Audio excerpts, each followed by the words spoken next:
Hola a todas y todos, buenos días, buenas tardes o buenas noches, dependiendo del momento en que se enlacen a su programa Miscelánea Histórica.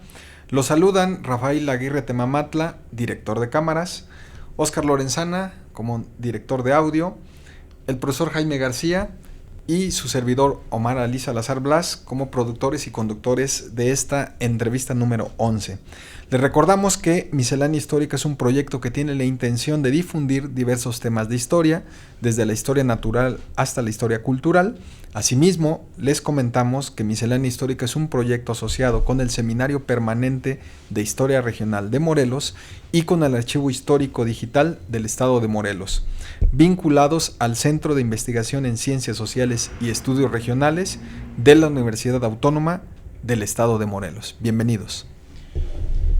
¿Cómo están? Buenos días, buenas tardes o buenas noches. En esta ocasión, como parte del programa de Miscelánea Histórica, que está dedicado a rescatar y difundir las investigaciones de los egresados de la licenciatura de Historia de la extinta Facultad de Humanidades, hoy Instituto de Investigación en Humanidades y Ciencias Sociales de la UAM, tenemos como invitada a Tania Ivette Sat Ramos. Tania, bienvenida, ¿cómo está? Bien, muchas gracias por la invitación. Aquí estamos. A ti por hacerte presente en este programa. Eres de una generación que egresa en 2015 y que finalmente decide de manera particular estudiar historia. Tania, ¿cómo te acercas a esta profesión? ¿Cómo decides estudiar una licenciatura en humanidades y en este caso historia?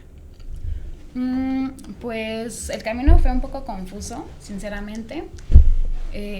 Yo siempre destaqué en lo que era lo artístico y lo humanístico, pero no sabía propiamente que existía la carrera de historia. O sea, lo desconocía hasta que, por suerte, cuando salí de la preparatoria, andaba con un chico, ¿no? Y su mamá casualmente estudió historia en esta facultad y me comenzó a platicar y me llamó bastante la atención. En un inicio yo iba más como por letras, pero me platicó de la facultad y decidí pues darle una oportunidad. Para mi suerte, mi generación fue la última que tuvo tronco común. Entonces tuve ahí tiempo de despejar mis dudas de varias, ¿no? De varias carreras, que eran antropología, literatura, historia y filosofía, ¿no? Entonces a través de este año pues estuve checando qué era lo que me convenía. Me gustaba mucho la antropología. Todos mis amigos se fueron para allá, pero yo me rebelé y decidí irme para historia. Y pues acá estoy. Curiosamente, en estas historias particulares observamos cómo decisiones que hacia donde nos acerca pues nuestro discurrir en la vida nos llevan a esta profesión, ¿no? Curiosamente a ti te llevó un poco el lazo afectivo. Yo te preguntaría, ¿hay que tenerle amor a historia, a esta profesión? Yo creo que sí. Yo creo que sí porque... por ejemplo, a mí en la secundaria me gustaba mucho la historia, pero cuando fui en prepa le perdí un poco el interés, porque tal vez los profesores que me dieron no hicieron que me atrapara, entonces me olvidé un poco de eso. Y cuando entré aquí, nuevamente me motivó mucho sentir que no sabía. O sea, ¿por qué no sé nada de historia? O no sé si nada, pero no sabía muchas cosas que yo quería saber.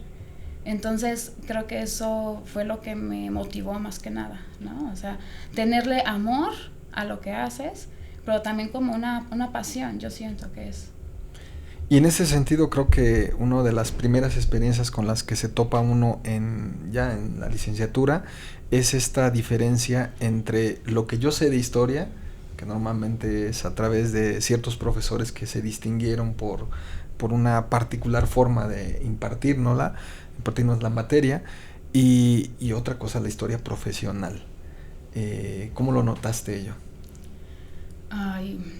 Pues de hecho creo que mis primeros trabajos en tercer semestre en metodología de la investigación, si no mal recuerdo, fue sobre el nacionalismo en la historia oficial, justamente porque te salta mucho esto, ¿no? O sea, ¿por qué nos enseñan la historia a través de héroes, ¿no? A través de fechas, a través de ciertos sucesos históricos solamente? Entonces es diferente a buscar un proceso, ¿no? Procesos históricos reales, donde no hay como buenos o malos como tal, ¿no? Sino simplemente sucesos. Y eso es lo que te estructura otra forma de entender, digamos, pues el saber histórico, ¿no?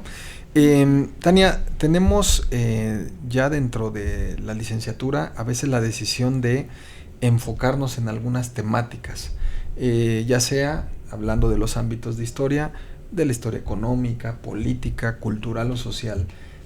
¿Tú en cuál te enfocaste? ¿Y por qué? Pues creo que a mí me gustó mucho lo que era lo político, pero vinculado con lo social, no más que social, cultural, creo. Por ejemplo, a mí me marcó mucho todo lo del siglo XX. Me gustaba mucho la Revolución Mexicana, pero también me gustó mucho México contemporáneo, porque es toda la reconstrucción después del caos, ¿no? Entonces, creo que me marcó mucho también lo que fue México contemporáneo, Latinoamérica contemporáneo, sociología, que la impartió Victoria Crespo, que es mi directora de tesis. Entonces, creo que esas cosas fueron principalmente las materias que a mí me marcaron más. Y de ahí también saltamos a una cuestión de decidir bajo qué teorías, bajo qué metodologías trabajar. ¿A ti cuál crees que como pues tu preparación fue lo que más influyó? ¿Teorías, metodologías? Pues yo sí me fui como mucho por lo social, supongo, influenciada tal vez por Victoria Crespo con sociología, porque sí me gustó mucho, por ejemplo, pues Michel Foucault, ¿no? o Pierre Bourdieu, que es como básicamente un poco de lo que yo agarré en mi tesis, y es algo extraño porque ninguno de los dos es historiador, pero creo que es interesante hacerlo de una manera multidisciplinaria, ¿no? O sea, porque si es un trabajo histórico el que yo hago, pero estoy agarrando cierta metodología que no propiamente es de historia. Y esta cuestión de la multidisciplinariedad, que hoy también se señala en el, al parecer, nuevo programa de estudios, sabemos que es de mucha utilidad cuando uno da clases. Tú en este momento has tenido esa experiencia. ¿Cómo lo aplicas en un aula? Ay, se me pusiste en duda. No sé, por ejemplo, yo he tenido la oportunidad de darle clase de historia a chicos de derecho, de primer semestre. Entonces al principio sí se me complicaba mucho porque son de derecho y tienen a veces un marco un poco o mucho cuadrado, ¿no? Entonces yo intentaba darles también algo que les sirviera a ellos, ¿no? O sea, ¿cómo intento aplicar lo que yo sé a algo que a ellos les sirva? Porque muchos me decían, pues, yo no soy historiador, a mí no me importa la historia. Y decía, sí te debe de importar porque, pues, por todo lo que conlleva la historia, ¿no? Y más en el aspecto del derecho, al final es una cuestión social. Pero claro. sí hay una historia del derecho. Porque, claro. O sea, hay toda una tradición que está vinculada a conocer la historia del derecho. En particular, en el caso de México, es riquísima la tradición. Qué extraño, ¿no? Que no estén interesados en la historia. Es que piensan que las leyes son cuadradas y que son como, así como son, piensan que han sido siempre, pero no.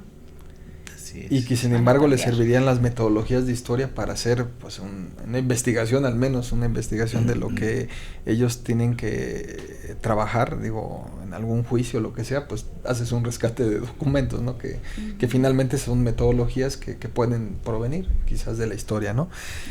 Tania, de ahí caemos a un tema en una de las estaciones de radio que hablan del pulque. señalan algo muy particular. Dicen que a las pulquerías las mujeres no debían entrar porque se agriaba. ¿Qué nos dices de tu tesis? Hablando de tu tesis, ¿se agrió el asunto o no? Había muchas cuestiones respecto a la mujer. Por ejemplo, también decían que una mujer nunca podría hacer el trabajo de tlachiquero porque su pH alteraba el producto. Entonces, yo no creo propiamente eso, pero sí había ventanas, por ejemplo, en las pulquerías donde se les vendía a las mujeres, pero solo para llevar, o sea, no, ellas no podían entrar a una pulquería. Pero eso solamente en el mundo moderno, en el México moderno del siglo XIX. Antes, las propias imágenes de las pinturas del siglo XIX nos muestran una gran cantidad de imágenes donde las mujeres están dentro de las pulquerías. Y además las mujeres vendían pulque en la Ciudad de México. Y además las principales hacendadas de Tlaxcala y de las haciendas del actual estado de, ¿cómo se llama? De Hidalgo, eran mujeres, ¿no? Y además está la diosa del pulque. Claro, es lo interesante justamente del pulque porque tiene, o sea, su historia es enorme, ¿no? O sea, sí. Al final es una cuestión desde culturas mesoamericanas, no es una cuestión ni del siglo XX ni del siglo XIX, sino es una cuestión de larga duración. Pues a mí me llamó mucho la atención el título de la tesis, que es muy interesante porque dice: mientras haya pulque, no habrá civilización. Que es contradictorio con lo que estamos diciendo, que es parte de una civilización. Análisis de los textos antipulque de José Vasconcelos, 1920-1914. Yo creo que para empezar habíamos que preguntar, ¿quién es José Vasconcelos? Ay, José Vasconcelos. En sus inicios en particular, ¿no? Y ya después las otras etapas de su vida. Bueno, José Vasconcelos, bueno, para empezar, pues es un intelectual político mexicano que nació en Oaxaca en 1883, si no mal recuerdo, proveniente de una familia clase media. Su padre viajaba mucho, entonces a pesar de que nació en Oaxaca, su crianza, o sea, su crianza y sus primeros años la pasa en el norte de México, en la frontera del norte de México. Entonces, básicamente, todos sus conocimientos, ¿no? Sus saberes, fueron siempre en torno a la frontera. Uh-huh. Es hasta cuando pasa la preparatoria que regresa a la Ciudad de México. Bueno, uh-huh. Viene a la Ciudad de México a hacer sus estudios. Uh-huh. Y después, ya cuando se inicia, vamos a decir, en sus carreras profesionales, ¿qué estudió? ¿En qué se graduó?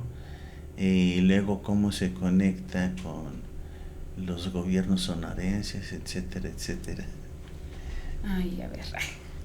Pues él estudió Derecho, jurisprudencia en la Ciudad de México. Y en esa época se rodeó de muchos intelectuales también jóvenes, ¿no? Uh-huh. También igual que él, clase media o élite, ¿no? Uh-huh. O sea, no eran personas de clase baja, ¿no? Se dedicaban mucho a leer literatura, ¿no?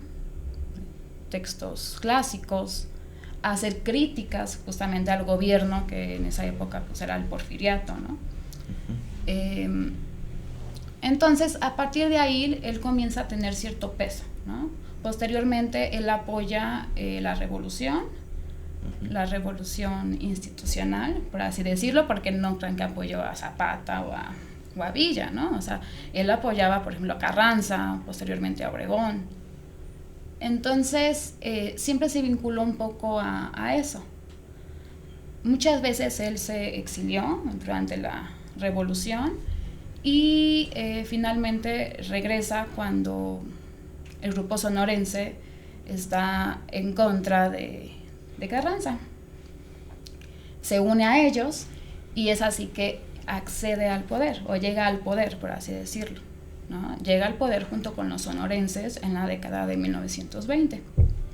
Hay un proyecto de los sonorenses con una transformación de cortar con el pasado, sobre todo con el pasado porfiriato, y hay una serie de transformaciones ideológicas que se expresan en el arte, en la arquitectura y en varias cosas. ¿Qué papel jugó ahí? Pues yo creo que en primera instancia Obregón, cuando fue presidente, en el primer año de la década de 1920, intenta rodearse justamente de diferentes intelectuales, ¿no? Entre ellos, obviamente, fue José Vasconcelos. Justamente por eso escogí esta temporalidad, 1920-24, porque además es cuando él tiene más influencia en México.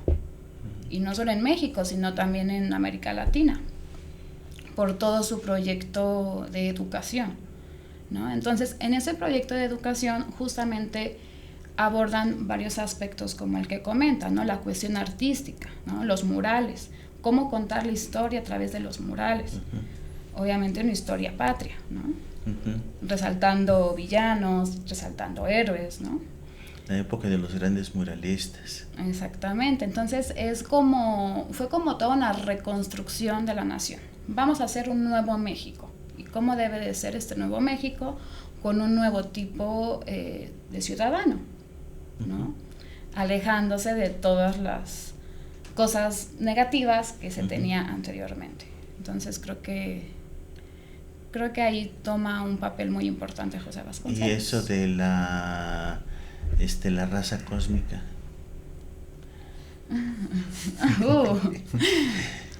Pues no sé, creo que José Vasconcelos plantea diversas cosas, ¿no? En la raza cósmica, donde supuestamente él no aborda en absoluto el racismo, ¿no? Porque él dice que no es para eliminar a ninguna raza, sino para juntar los aspectos positivos de cada raza y hacer una raza perfecta. Sin embargo, en todos sus discursos tiende a ver clasismo y racismo. ¿No? Contradictorio, pero no es por disculparlo, al final también es parte de la época. Era muy común tener estas ideas racistas y clasistas. ¿Y qué tan impactante fue su programa de educación, de alfabetización a nivel nacional? ¿Qué tanta influencia llegó a tener él? Pues yo creo que sí tuvo bastante influencia, porque justamente lo que él intentó cuando creó, por ejemplo, la SEP, fue unificar, ¿no? Unificar México, porque cuando fue la revolución fue muy evidente que México no era una nación unificada, era una nación que, pues, del norte, el centro y el sur tenían ideales completamente diferentes, ¿no? Justamente por eso la Revolución Mexicana fue al final una lucha de poderes, por así decirlo, y de diferentes intereses, ¿no? Entonces yo creo que sí tuvo una gran influencia en ese aspecto. O sea, creo que no lo logró al 100, pero sí en su programa de alfabetización también implementó mucho la castellanización. O sea, enseñarles el castellano, ¿no? A los indígenas. Por eso digo que al final sí también tenía un aspecto racista, porque no quería acabar con los indígenas, pero sí quitarles básicamente su esencia, ¿no? Su idioma, sus costumbres, sus gustos o sus consumos, en este caso, como olor al pulque. Sí, así es. ¿Y por qué el rompimiento con los de Sonora?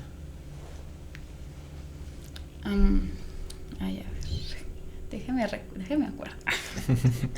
Pues en realidad hubo varios aspectos del grupo sonorense que ya no fueron tan viables para Vasconcelos, porque pues recordemos que el grupo sonorense se conformaba por 3 personas, que era Obregón, que era Plutarco Elías Calles y Adolfo de la Huerta. Desde un inicio, cuando Obregón propone a Calles como su sucesor, comienzan ahí también algunas disputas, ¿no? Adolfo de la Huerta se aleja de Obregón y de igual manera Vasconcelos apoya a Adolfo de la Huerta porque no simpatizaba en absoluto con Calles. De hecho, pues en 1924, cuando renuncia a la secretaría que él mismo había fundado, y ya comienzan sus intereses ya políticos, porque antes de esto, en estos años, 1920-24, su influencia principalmente es cultural y de educación. Ya a partir de 1924, él comienza ya con cuestiones o intereses políticas, ¿no? Intenta ser gobernador de Oaxaca, no lo logra, entonces como que se va perdiendo mucho de lo que José Vasconcelos había sido, ¿no? Poco a poco se va haciendo cada vez más huraño, más resentido con la política mexicana. Ok, y ya después viene la época de la decadencia, ¿no? Bueno, creo que nos alejamos bastante del tema con este personaje tan importante, pero ¿qué nos puede platicar del pulque y de su origen y esa tradición del pasado que después se va a revelar hacia años posteriores? Okay. Pues para empezar, ¿no? Vamos a empezar con lo primero, que es que pues el pulque tiene origen mesoamericano. Ya era una bebida que existía desde antes de la llegada de los españoles. Sin embargo, no se concebía como una bebida alcohólica. De hecho, pocas personas podían acceder a tomar esa bebida. Eran principalmente pues, los guerreros, sacerdotes, los ancianos, ¿no? Mujeres embarazadas también. Y además, no solamente tomaban pulque, sino que había toda una adoración al maguey. El corazón utilizaban también para alimentarse, las espinas para sacrificios. O sea, era todo era todo parte de su cosmovisión, ¿no? Si alguien se atrevía a embriagarse con pulque, tenía castigos muy severos, ¿no? Entonces, es hasta la llegada de los españoles que toda la connotación va cambiando, ¿no? Los significados van cambiando, porque ya no le tenían miedo, ¿no? Voy a tomar pulque y me van a hacer daño, ¿no? Ya no era algo malo, ¿no? Entonces empiezan a abusar del pulque. Y además los españoles hasta cierto punto lo vieron como una entrada económica, ¿no? Bueno, ¿cuál es la importancia de la legislación acerca de las 4 centurias sobre el pulque? ¿Abordó alguna parte sobre eso? Es decir, me imagino que antes de lo de Vasconcelos ya existía pues una serie de antecedentes desde la época española, ¿no? Sobre la legislación y todo eso. A ver, sí. En cuestión de impuestos. Pues yo diría que en todo, ¿no? Porque tiene que ver con la importancia económica que llegó a tener también el pulque, ¿no? De hecho, hay un ramo de la Real Hacienda que es muy importante para la economía por la cuestión del pulque, ¿no? La venta del pulque. Sí, justamente lo que también lo comentaba, ¿no? Este aspecto en el que el pulque fue una entrada económica, ¿no? O sea, al inicio las haciendas pues eran, pues no sé, ¿no? Azucareras o en este caso pulqueras, y las haciendas pulqueras también implementaban pues una entrada importante para las haciendas, ¿no? Justamente con las reformas borbónicas pues comienza todavía un impuesto muy grande al pulque, ¿no? Al tabaco y a los juegos, ¿no? Y es cuando también pues se enojan bastante, ¿no? Se metieron con lo que más les gustaba, ¿no? Lo que era la bebida, lo que era los juegos, lo que era el tabaco. Entonces pues como que ahí empieza una transición en la que el pulque se ve pero como un pecado, porque los discursos en torno al pulque en la época colonial eran principalmente de índole religiosos, lo vinculaban como un pecado, ¿no? Ya en el siglo XX lo vinculan como un mal social, como una enfermedad. Entonces van cambiando los significados, ¿no? Los significados de las leyes. Y en este caso, con respecto a la visión de Vasconcelos sobre el pulque y los indígenas, ¿cuál es su visión? Pues su visión, yo creo que sí tiene rasgos bastante racistas, porque a pesar de que él nació en Oaxaca, pues al final su crianza fue en la frontera. Entonces se vinculaba o se identificaba más con la cultura fronteriza. Él hace bastante crítica a lo que es el centro de México, el altiplano de México, que pues obviamente entra el Estado de México, Tlaxcala, Puebla, Morelos, ¿no? La Ciudad de México, que es donde principalmente hay producción de pulque, ¿no? Entonces, él menciona que es un peligro para la nación, ¿no? Porque es donde más hay gente, en la Ciudad de México, ¿no? Y dice, y es un peligro que se la pasen bebiendo esta bebida, y esta bebida maldita. Y él también mencionaba, por ejemplo, que los indígenas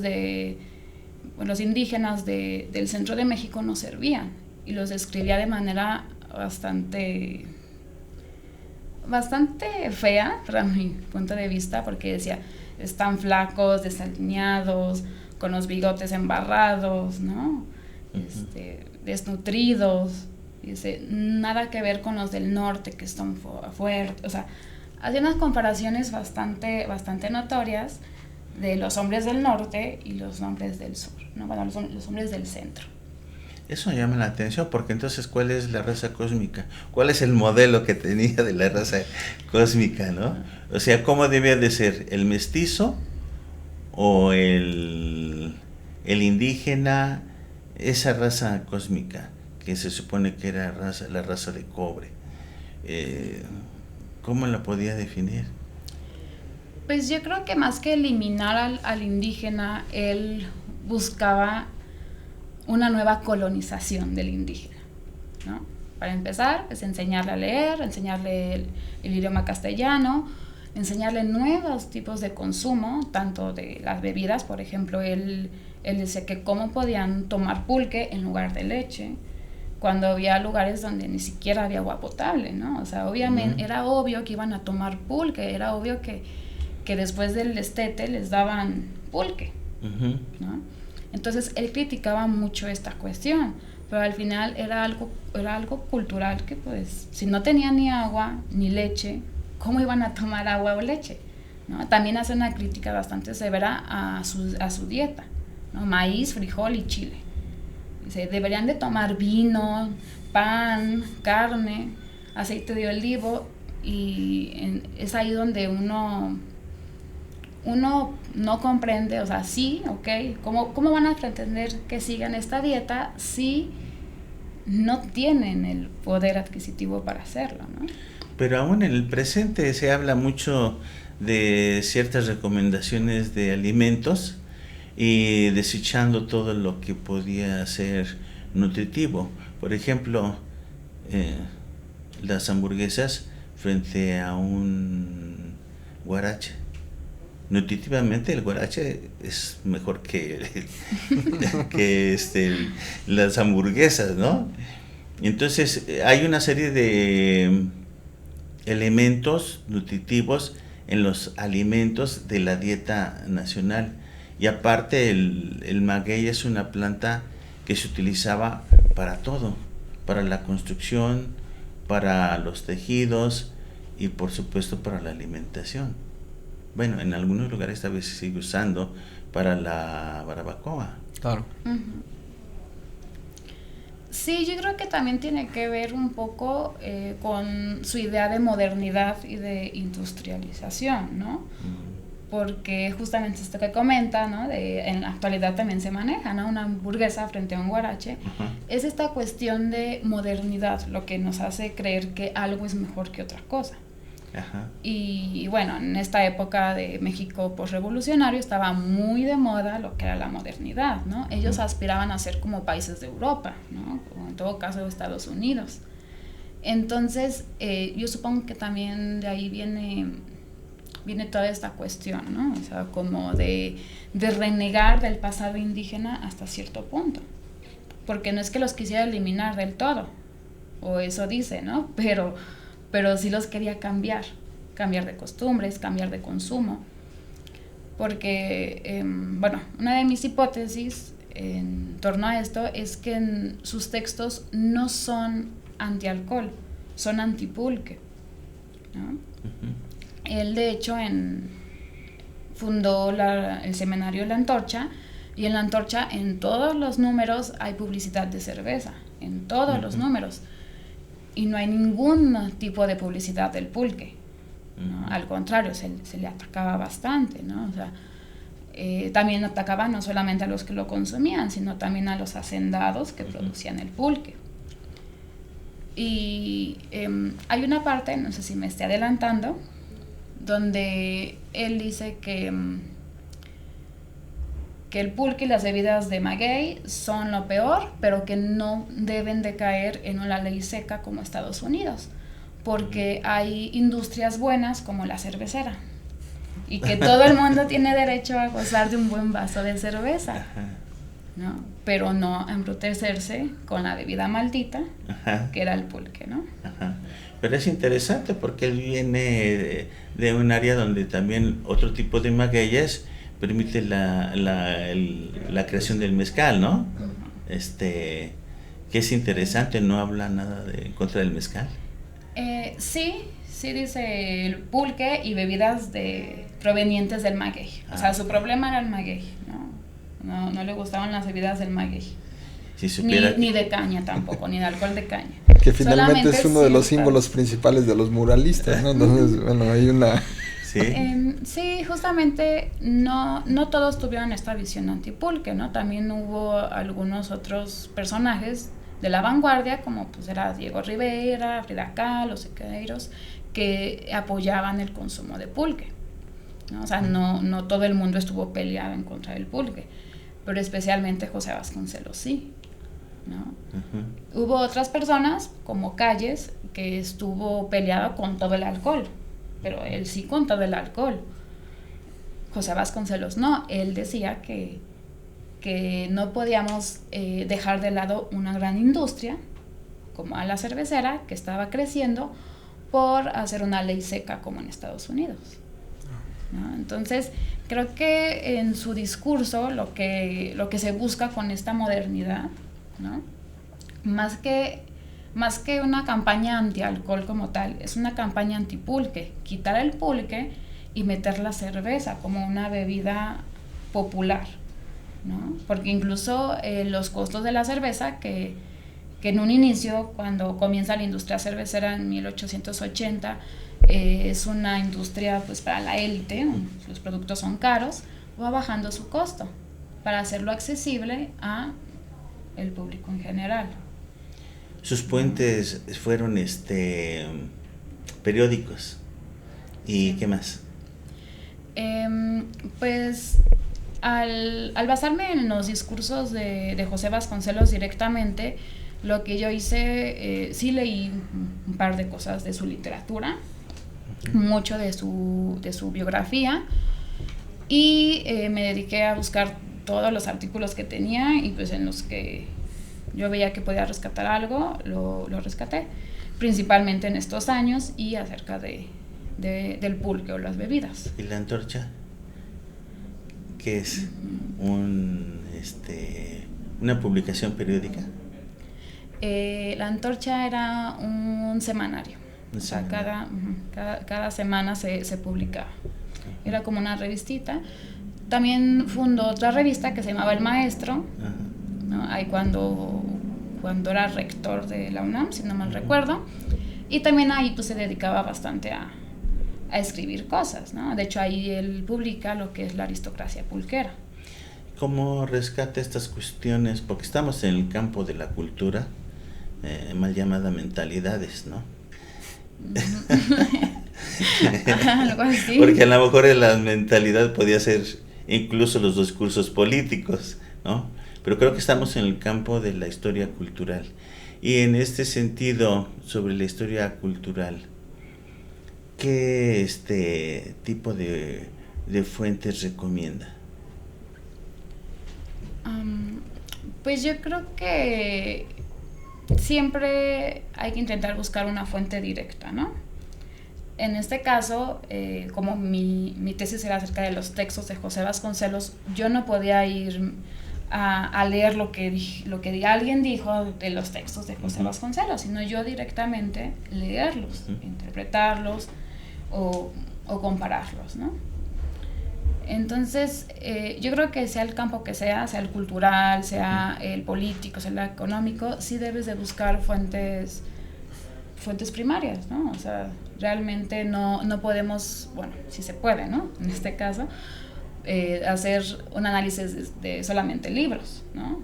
Pero no era lo que yo quería hacer. ¿De casualidad analizó pinturas, fotos, caricaturas? Sí metí un poco, pero no lo analicé al 100%, ¿no? Por ejemplo, en mi tesis sí publiqué, por ejemplo, bueno, unas imágenes, unas caricaturas acerca del pulque, ¿no? Donde se burlaban de la ley seca y de cómo ponían, no sé, a los borrachos de pulque así completamente desalineados, ¿no? O sea, sucios, mugrosos. Y también, no sé si tuvieron la oportunidad de revisar toda la publicidad en torno a la cerveza, donde atrás aparecía todo un panorama industrial, ¿no? Ajá. Industrial, y la persona que la bebía muy refinada, o sea, como una persona no sé, como un burgués, ¿no? Lo ponían en una canastita con queso, o sea, como si fuera vino, ponían la cerveza, ¿no? Entonces, no sé si se refiere un poquito a eso, pero sí le metí un poquito de eso porque me parecía interesante cómo lo proyectaban, ¿no? Esta publicidad. Hago el comentario porque hay una serie de caricaturas que aparecen en algunas publicaciones periódicas en Inglaterra con la producción del whisky y de la cerveza y una serie de campañas antialcohólicas a lo largo de 2 siglos, que yo creo que sería la misma idea de combatir el pulque, ¿no? La bebida del pulque, porque aparecen gentes golpeando a sus mujeres, cosas por el estilo, ¿no? O sea, los problemas de la embriaguez. Entonces eso me llama la atención. Y además porque como mencioné al principio, la pintura del siglo XIX, que es muy costumbrista, encontramos una gran cantidad de imágenes de personas vendiendo pulque en las calles, transportando el pulque, y también los lugares donde se venden pulque, ¿no? Los interiores, donde están las mujeres tomando pulque con los hombres, ¿no? Ahí no hay ningún problema. Entonces, ese tipo de análisis supongo que ofrece una enorme riqueza, ¿no?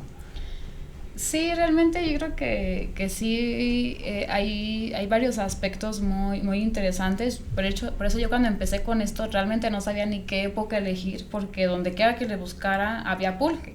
Yo sabía que quería algo de pulque, pero yo decía, híjole, mesoamericano, híjole, para acá.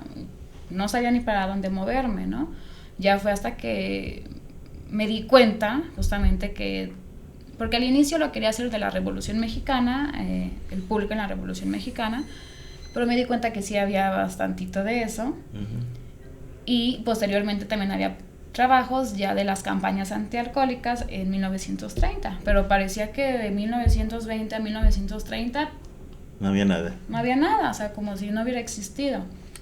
Entonces sí lo intenté tomar, ¿no? O sea, porque dije, me parece interesante que justamente en esta época como que se haya olvidado, y que José Vasconcelos, que es un personaje tan importante en la educación, en la política mexicana, no haya nadie que haya abordado esta cuestión de su discurso, ¿no?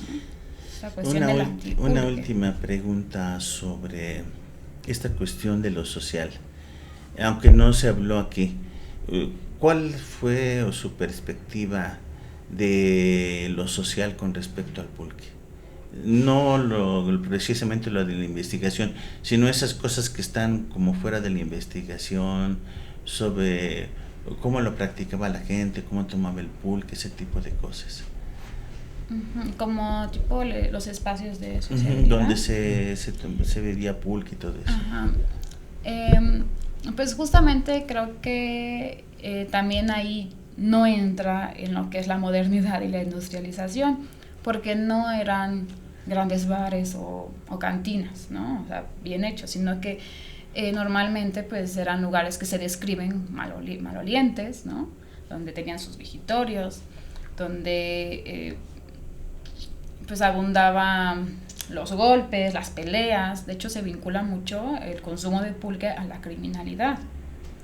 Y desde la Revolución Mexicana hubo varias como leyes que intentaron alejar, ¿no? Por ejemplo, alejar las pulquerías de las iglesias o alejar las pulquerías de las escuelas, ¿no? Y cada vez más lejos, ¿no? Después de 100 metros lo aumentaron a 200. También me parece que en 1913 comenzó también una legislación para prohibir que abrieran los domingos, porque eran los días que se descansaba, entonces pues el lunes ya no iban a trabajar. Exacto. ¿No? Y es lo que también José Vasconcelos hace mucho, ¿no? O sea, decir que los mexicanos se deben de poner a trabajar y el alcohol no es una buena opción para trabajar, porque o iban borrachos, o iban crudos, o no iban, ¿no? Entonces, creo que todo su discurso antipulque es parte de su mismo discurso de modernidad, de industrialización, de educación.